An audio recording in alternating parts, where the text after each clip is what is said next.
सुन लो तुम लोग। कहता है उंगलियों पर जब से चला ये जहां सारा, इस बदलाव में दुनिया खोने लगी है। उंगलियों पर जब से चला ये जहां सारा, इस बदलाव में दुनिया खोने लगी है। ये मोबाइल कमाल की चीज है बच्चों, इससे कहीं दुनिया आबाद तो कहीं बर्बाद होने लगी है। तो इसका इस्तेमाल थोड़ा ढंग से करना चाहिए। तो चलिए आइए आज के इस 10th क्लास के बैच में आपका स्वागत और देखने का प्रयास करेंगे। तमाम बच्चे यहाँ पहले तो सबसे पहले बात सीधे हो जाए, सारे बच्चे बिल्कुल सीधा हो जाए, क्लास में बिल्कुल एकाग्रचित होकर सुनने का प्रयास करेंगे। बेहद आसान तरीके से, बेहद इजी लैंग्वेज में तुम लोगों को इस टॉपिक को करने का मैं करता हूँ प्रयास। और इससे पहले तुमने ये सारे चीज़ों को हल्का सा अंतर है, हल्का सा तुम लोग जो है ना पहले चैप्टर में पढ़ चुके हो, पढ़ा है ना, और बहुत बेहतरीन ढंग से हमने पढ़ाया था। और बहुत सारे बच्चे को जब सुनते हैं तो क्या करते हैं, सुना नहीं पाते हैं। इस कारण से बच्चे सुनने का प्रयास करो, पहले तुम सुनो फिर सुना पाओगे, है कि नहीं। अच्छे से सुनने वाले लोग अच्छे से बात को रख पाता है, अच्छे से सुना पाते हैं। इसलिए पहले सुनने का प्रयास करेंगे। और फिजिक्स और केमिस्ट्री जरा सा भी तुम्हें कहीं भी याद करने की जरूरत नहीं है, बशर्ते कि हमारा क्लास में सीरियस बैठोगे और माथा को खोल के बैठोगे और मुंह को चुप रखोगे, दृष्टि यहाँ रखोगे, दिमाग खुला रहेगा तो तुम समझ जाओगे। कोई दिक्कत?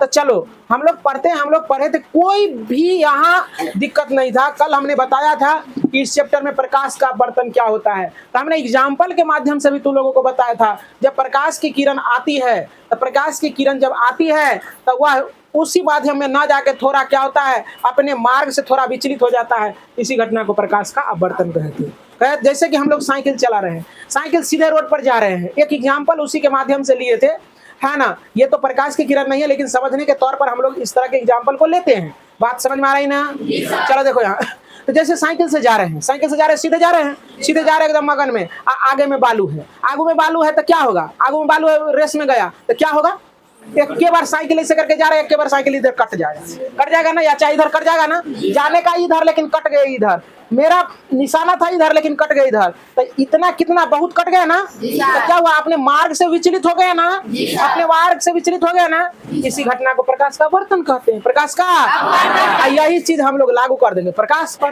प्रकाश का बर्तन हो गया। तो कहेगा क्या प्रकाश का बर्तन क्या होता है, कहेंगे जब प्रकाश की किरण कहता है किसी माध्यम से आकर जब दूसरे माध्यम में प्रवेश करती है तो वह अपने मार्ग से थोड़ी विचलित हो जाती है। इस घटना को प्रकाश का अपवर्तन यहाँ दर्शाया गया है। तो ये सारे चीज जो अभी बोर्ड पर तुम्हारा दिख रहा होगा, ये चीज हम लोग पढ़े हुए हैं और इस चीज को हम लोग पढ़ लिए हैं, लेकिन फिर भी क्या करना है हम लोगों को, इस चीजों को इस चैप्टर में आया है तो इस चैप्टर में आया है तो हम लोग दोबारा से इसको कर लेते हैं। आपतित किरण है, क्या है बच्चे? क्या बच्चे? आपतित किरण मतलब कि आने वाले किरण को आपतित किरण कहते हैं। क्या कहेंगे? तो देखो यार, किसी दो माध्यमों को अलग करने वाली, सतह पर पड़ने वाली प्रकाश किरण को क्या कहते हैं? आपतित किरण कहते हैं। छोटा बोर्ड पर आ रहा है क्या, दिख रहा है क्या? अब देखो जरा सा, अब देखो ये प्रकाश की किरण आई है ना, ये देखो ये पृथककारी तल को, तल पर यहाँ आके टकराई है ना, पड़ी है ना, तो इसीलिए आपतित किरण इसको कह देंगे। कोई भारी है क्या? जैसे टॉर्च को बारते हैं तो फोकस इधर से आया यहाँ बारोगे तो यही यहाँ जो पड़ेगा वो रे, उसी को कहते हैं आपतित किरण। Is that clear? कहेंगे प्रकाश स्रोत से आने वाली प्रकाश किरण को आपतित किरण कहते हैं। बात खत्म, बात खत्म, इतना ही है। और कहता है आपतन बिंदु, क्या रे? आपतन बिंदु। कहता है आपतन बिंदु, उस बिंदु को कहेंगे बच्चे, फिर से समझने का प्रयास करो। आपतन बिंदु ऐसे करके टॉर्च जलाए और जहां जिस बिंदु पर वह फोकसित हो रहा है, जिस बिंदु पर यह फोकसित हो रहा है, देखो फोकसित हो रहा है इस बिंदु पर, तो इसी को कहेंगे आपतन बिंदु। क्या कहेंगे? आपतन बिंदु। क्या कहेंगे बच्चे? आपतन बिंदु। जिस बिंदु पर वो फोकसित होगा, जिस बिंदु पर वह फोकसित होगा उसी को हम क्या कहेंगे? तो यहाँ तो परिभाषा लिखना है तुमको। तो देखो दो माध्यमों को बांटने वाली, दो माध्यम को बांटने वाली ये ना तल है, इधर हो गया विरल तो इधर हो गया सघन, हो गया ना बच्चे। तो अब देखो, तो दो माध्यमों को बांटने वाली सतह पर जो प्रकाश की किरण आके टकराती है उसी को आपतन बिंदु कहते हैं। तो यही हो गया आपतन बिंदु। क्या हो गया? आपतन बिंदु। आपतन बिंदु। कोई बच्चा को दिक्कत? चलो चलो देखो यहाँ तो कह रहा है दो माध्यमों को बांटने वाली सतह कि जिस बिंदु पर प्रकाश की किरण आकर टकराती है उस बिंदु को आपतन बिंदु कहते हैं। कोई बच्चा को दिक्कत नहीं सर? सीख गया? आपतन बिंदु कहेगा तो क्या कहोगे? बोल सकते हो? कहेंगे जिस बिंदु पर आकर कोई प्रकाश की किरणें टकराती है उसी बिंदु को आपतन बिंदु कहते हैं। हो गया क्लियर? समझ में आ रहा ना? तो चलो अब कहता है अभिलंब। क्या रे? अभिलंब। अभिलंब का मतलब क्या होता है? जो कि क्या करता है, किसी सतह पर 90 डिग्री का कोण बना दे। अभिलंब ऐना करके टेढ़ा नहीं रहता है, एकदम सीधा रहेगा किसी भी सतह पर। कैसा रहेगा रे?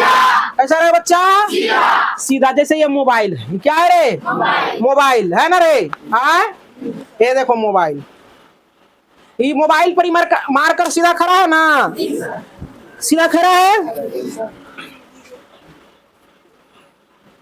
ये मोबाइल है, मोबाइल पर देखो क्या है, ये मोबाइल के सापेक्ष जो है, मोबाइल के सापेक्ष देखो, मोबाइल पर जो है ना, ये मोबाइल के सापेक्ष दोनों के बीच में 90 डिग्री का कोण बन रहा है, इसीलिए इसको कहते हैं लंब रेखा। लंब का जब ये बात हो जाए, सीधे आंख बंद करके समझना है कि वह किसी सतह से 90 डिग्री का कोण बना रहा होगा। Is that clear?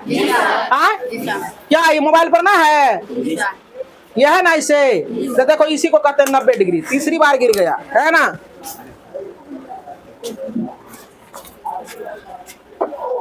तो अभिलंब सीख गया तू लोग? अभिलंब क्या होता है सीख गया ना? जो किसी सतह पर 90 डिग्री का कोण बनाएगा उसको क्या कहेंगे? अभिलंब, है ना? तो ये मोबाइल है हमारे हाथ में, क्या है? अब मोबाइल का ये कहानी सुन, ये क्या किया है? किसी को आबाद कर रहा है तो किसी को क्या कर रहा है? बर्बाद भी कर रहा है। और 90% बच्चे बर्बाद ही हो रहे हैं ना? इसलिए इसका इस्तेमाल थोड़ा ढंग से करना चाहिए, है ना? तो चलिए अब चलते हैं। तो कहता है ये अभिलंब है। क्या है बच्चे? अभिलंब। तो अभिलंब का मतलब ये होता है किसी सतह पर कितना डिग्री? 90 डिग्री। बस हो गया, कहानी खत्म। देखो जरा सा, दो माध्यमों को बांटने वाली सतह पर खींची गई लंबवत रेखा को अभिलंब कहते हैं। लंबवत रेखा को अभिलंब। यहाँ देखने का प्रयास करो छोटे बोर्ड पर, ये है अभिलंब। ये क्या है बच्चे? अभिलंब। देख रहे हो ना, ये समकोण बना रहा है ना ये, तो इसीलिए इसको क्या कहेंगे? अभिलंब कहेंगे। कोई दिक्कत? अभिलंब का परिभाषा याद करना है क्या? समझना है? समझना। समझ गया? कितने बच्चे जवाब दे सकते हो? हाथ खड़ा करो तो। चलो बहुत अच्छी बात है, नीचे करो। बहुत बहुत धन्यवाद। सारे बच्चे उठा तो लेते हैं, लेकिन अगर कहीं हम उठा दें तो पता नहीं जवाब दे पाओगे कि नहीं दे पाओगे। चलो देखो, अभिलंब समझ गया तू लोग सारे बच्चे? तो चलो अब कहता है आपतित किरण। क्या रे बच्चे? अपवर्तित किरण। क्या? अपवर्तित किरण, है ना? आपतित किरण तो यही आने वाली प्रकाश की किरण को आपतित किरण कहेंगे। अपवर्तित किरण क्या? हम लोग इससे पिछले चैप्टर में पढ़े थे क्या? परावर्तित किरण। क्या पढ़े थे? एक बार झटका मार के खड़ा हो जाओ, बैठो, खड़ा हो, बैठ जाओ, खड़ा हो जाओ, बैठ जाओ, खड़ा हो जाओ, बैठ जाओ, खड़ा हो जाओ, बैठ जाओ। आप देखो थोड़ा सा शरीर में आया होगा फिटनेस, तुम लोग को नींद लग रहा है। चलो अब देखो, चलो देखो यहाँ ना होता क्या है, होता क्या है बच्चा, देखो बच्चा होता क्या है, ऐसे करके बोर्ड पर देखते देखते तो दूसरे दुनिया में खो जाते है ना। इसलिए थोड़ा थोड़ा ग्रीसिंग करना जरूरी होता है ना रे। हाँ, अब दिमाग खुल गया होगा। अब यहाँ देखने का प्रयास करो, हम लोगों को अपवर्तित किरण पढ़ना है। क्या पढ़ना है? जो दिशा से भटक जाता है उसी को अपवर्तित किरण कहते हैं। जो दिशा से मतलब कि दिशा आ रहा था दिशा से भटक गया। दिशा से क्या हुआ? तो कहेगा सर जी ऐसे ही बोलेंगे, बोल सकते हो, कोई दिक्कत नहीं है ना।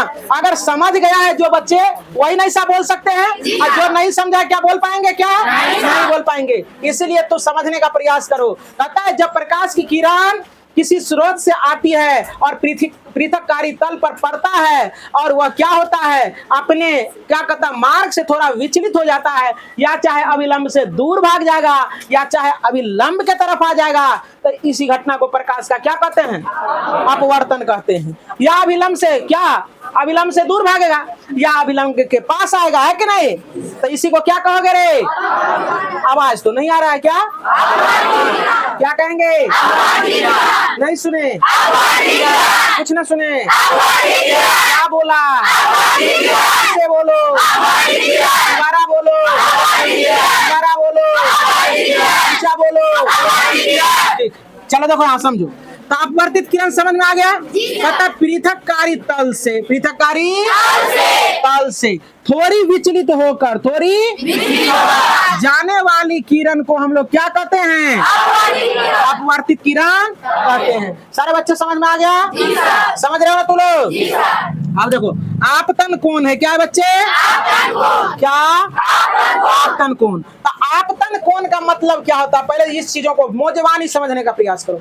आपतन कोण अभिलंब इसमें लेंगे और आपतित, आपतन कोण कहेगा तो आपतित किरण का चर्चा जरूर होगा। क्या होगा? आपतित किरण का। नरे तो इसका मतलब है कि आपतित किरण और अभिलंब, तो अभिलंब वाला खुट्टा पहले से है, तो आपतित किरण और खुट्टा के बीच में बने कोण को आपतन कोण कहते हैं। ये देखो यहाँ देखने का प्रयास करो।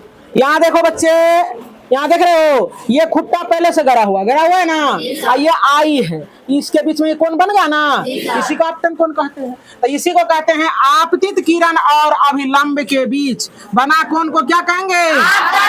आपतन कोण। कोण इसको आई से सूचित करते हैं। किससे?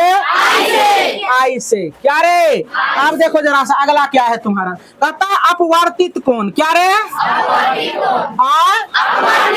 या अपवर्तन कोण भी लोग कहते हैं। क्या कहते हैं? चलो यहाँ देखो, कहता अपवर्तन कोण क्या होता है, यहाँ आने का प्रयास करो। कहता है क्या? अभिलंब होगा, अभिलंब तो हमेशा होगा, हर बार होगा, है ना? अभिलंब होगा ही होगा, और अभिलंब और अपवर्तित परे हैं, इसका मतलब अभिलंब रहेगा और अपवर्तित किरण रहेगा और उसके बीच में बनेगा कौन? उसी को क्या कहेंगे? अपवर्तन कोण। कोई दिक्कत? सीखा कि नहीं सीखा? चलो रट्टा न मारोगे। यहाँ देखो, देखो यहाँ अपवर्तित, इसको जाना चाहिए ऐसे, लेकिन ये गया ऐसे, गया ना, और ये अभिलंब है और इसके बीच में बना कौन है, इसको आर से सूचित करते हैं। इसी को क्या कहते हैं हम लोग? अपवर्तन कोण। उसी चीज को लिखा गया, अभिलंब और आपतित किरण के बीच, आपतित किरण के बीच बना कोण को आपतित कोण कहते हैं। आप अपवर्तित कोण कहते हैं। क्या कहते हैं?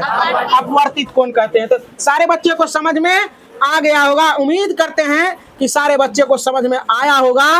अब इसी के साथ ये क्लास यही होता है खत्म।